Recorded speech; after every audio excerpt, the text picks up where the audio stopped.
कथा को थोड़ा ध्यान लगा कर सुनना। जितने लोग आस्था चैनल पर सुन रहे हैं, जितने फेसबुक यूट्यूब पर सुन रहे हैं, भगवान शंकर के जितने वन और महाभारत के कौशल के भाग में जो वर्णन किया गया वनों का, उन वनों में शिव जी के वनों में जैसे काशी को नंदन वन कहा गया है, उज्जैन को महाकाल वन कहा गया है, ऐसा एक वन शिव जी का चंपावन रायपुर के नजदीक राजिम के पास चंपा। अब कितनी महत्वता होगी उस चंपा वन की, जरा विचार करिए। काशी में नंदन वन है, इसलिए वहां पर शिवलिंग विराजमान है, उसको कोई ने बनाया नहीं, उसको किसी ने रखा नहीं, स्वयंभू है। महाकाल में महाकाल वन है, शंकर भगवान स्वयंभू है। उसी तरह रायपुर के नजदीक में चंपा वन है, उस चंपा वन में चंपेश्वर महादेव स्वयंभू है, उसको किसी ने बनाया नहीं है, स्वयं। इसलिए सब ध्यान लगाकर सुनना, ध्यान से। सबले बढ़िया, जरा जम के तो बोलो, सबले बढ़िया छत्तीसगढ़िया। इसलिए छत्तीसगढ़ वालों के धान के कटोरे में एक वन, जो इतना सुंदर वन है, जिस वन में जीव जंतु जानवर पशु पक्षी जो रहता था, वो एक दूसरे को कष्ट नहीं देता था, एक दूसरे को कष्ट नहीं देता। आज भी छत्तीसगढ़ का एक आनंद है।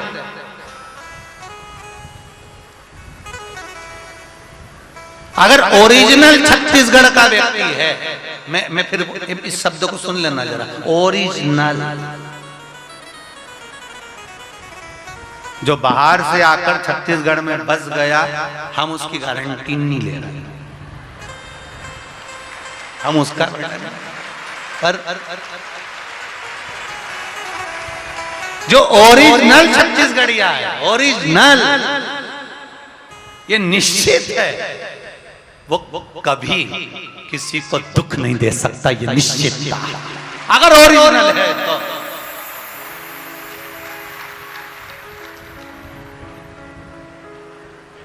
अब आजकल का जमाना में तो डुप्लीकेट तो घना सारा हो गया, तुम कहीं करोगे तो डुप्लीकेट तो चलता रहता है, पर नकली नोट कितने भी ओरिजिनल नोट की गड्डी में फंसा दो, एक आध बार चल सकता है, पर बार बार नहीं चल सकता। इसलिए ओरिजिनल होता है, इसलिए ओरिजिनल छत्तीसगढ़िया पहचान लिया जाता है कि ये ओरिजिनल है, ये दुख नहीं दे सकता, ये कष्ट नहीं दे सकता।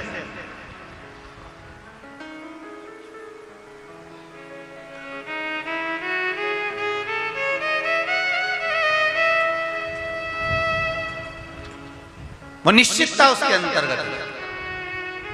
शिव जी का एक वन, शंकर भगवान का एक वन, जिसका नाम है चंपावन।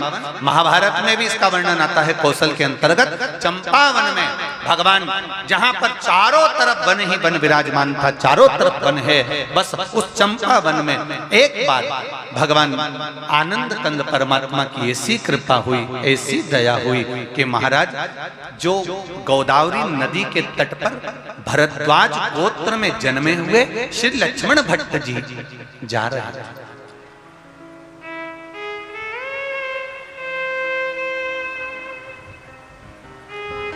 जिनकी धर्म पत्नी का नाम था इल्लमगारू।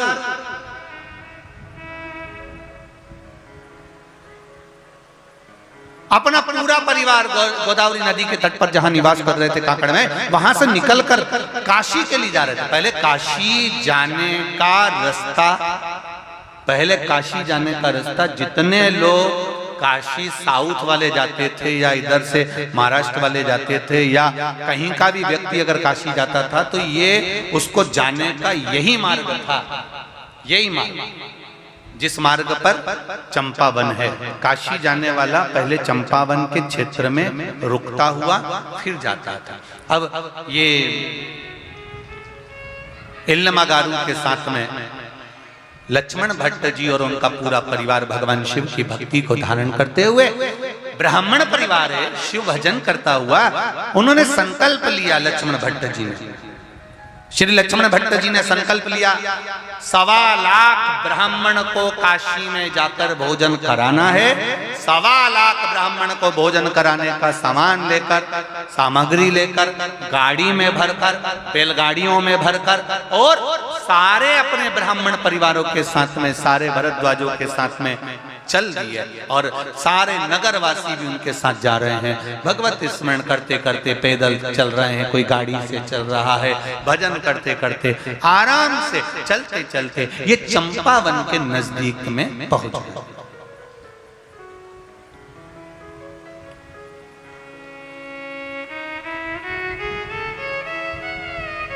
और चंपावन के नजदीक में पहुंचे, इतनी देर में चंपावन के नजदीक पहुंचते पहुंचते लक्ष्मण भट्ट जी को शाम पड़ गई, और शाम होते होते सब आगे निकल गए,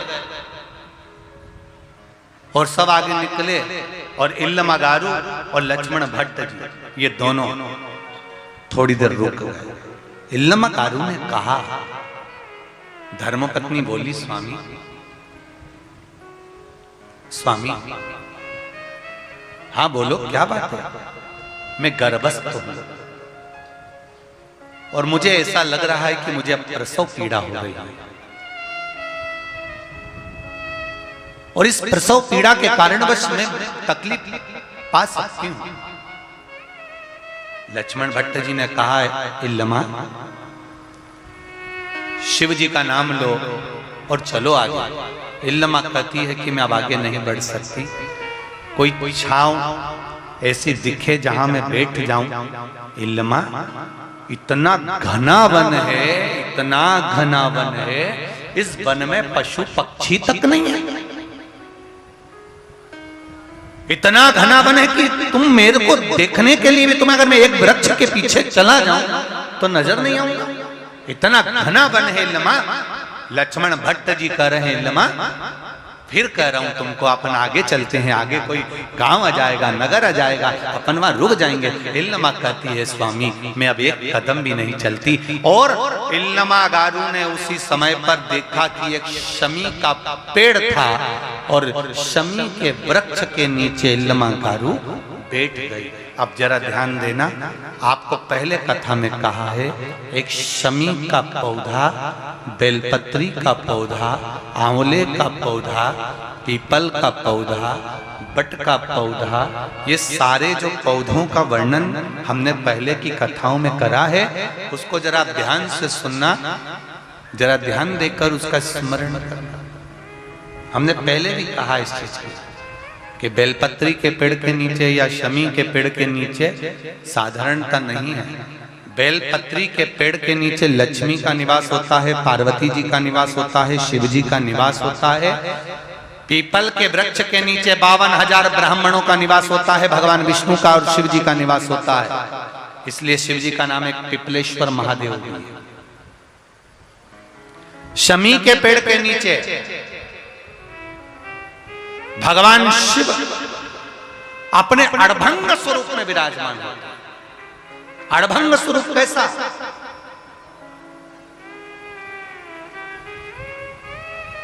हम क्यों कहते हैं कि आप लोगों को भी पहले कहा, शमी का जो पत्ता होता है, देखा है शमी का जो पत्ता होता है, हम पहले भी कथा में कहा है, जो व्यक्ति मदिरा में डूबा रहता है, नशे में डूबा रहता है, जो व्यक्ति बहुत ज्यादा मात्रा में ये तंबाकू, गुटखा या पाउच आदि खाता रहता है और उसका गुटखा पाउच छूटने को ही तैयार नहीं होता, वो बेचारा प्रयास करता है, ऐसा नहीं है कि नहीं करता। आजकल के जमाने में तो कितनी बड़ी बड़ी बीमारी होने लगी, कैंसर जैसा रोग होने लगा, तो वो छोड़ना चाहता है, ऐसा नहीं कि नहीं छोड़ना चाहता। हर व्यक्ति चाहता है कि मैं व्यसन को छोड़ दूं, पर थोड़े दिन छूटता है, वापिस वो उस व्यसन में लग जाता है। तो हम पहले भी इस कथा को कहे, शमी के वृक्ष के नीचे, शमी के मिट्टी का शिवलिंग बनाकर शमी के वृक्ष के नीचे शमी की ही मिट्टी का शिवलिंग बनाकर उस पर जो बेलपत्र समर्पित करता है और शमी पत्र समर्पित करता है, वो बेलपत्री को उठाकर ले आता है, शमी पत्र के साथ में शिवलिंग की पूजन करी हुई शिवलिंग का विसर्जन कर देता है।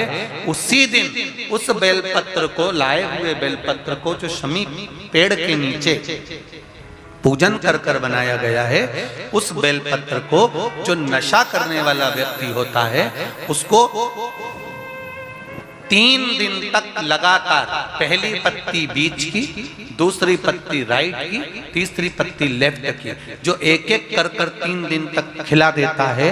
3 या 4 बार अगर प्रयोग कर लिया तो ये निश्चित है दूसरी बार वो नशे में धुत नहीं होगा, ये निश्चित।